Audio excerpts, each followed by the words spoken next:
బిస్మిల్లాహిర్రహమానిర్రహీం. మిత్రులారా, అస్సలాము అలైకుం. దైవ శాంతి మనందరిపై కూడా కురియుగాక. ఖురాన్ యొక్క సందేశంలో ఉన్నాము. మీతో 2 నిమిషాల కార్యక్రమం. ఈ రోజున మనము 58వ అధ్యాయం నుండి 9-10 వాక్యాలు తెలుసుకుందాము. సహజంగా ఇద్దరు వ్యక్తులు, ముగ్గురు వ్యక్తులు మాట్లాడుకున్నప్పుడు సహజంగా ఏం జరుగుతుందంటే చెడు మాటలే అక్కడ చోటు చేసుకుంటూ ఉంటాయి.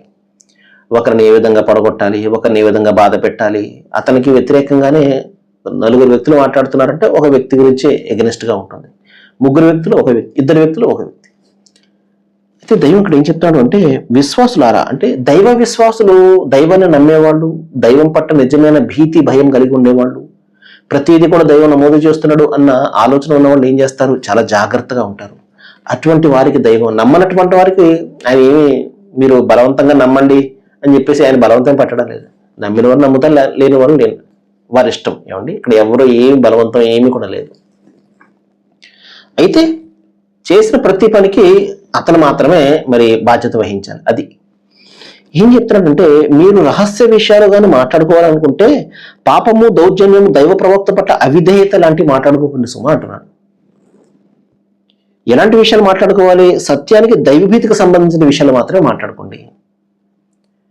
కాబట్టి ఒక హెచ్చరిక ఏంటి, మీరు పాపానికి సంబంధించిన విషయాలు మాట్లాడుకోకండి.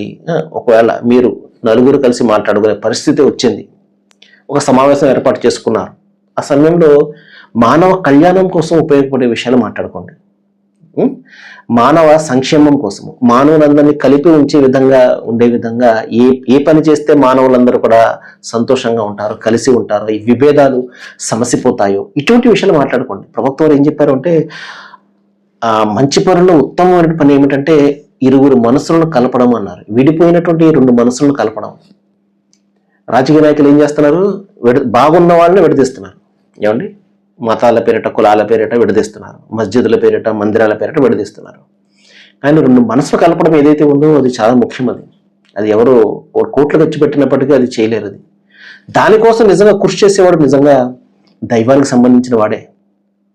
వాడు నిజంగా గొప్పవాడు అనమాట. చెప్పాలంటే దైవం యొక్క దాసుడు, నిజమైన దాసుడు అనమాట.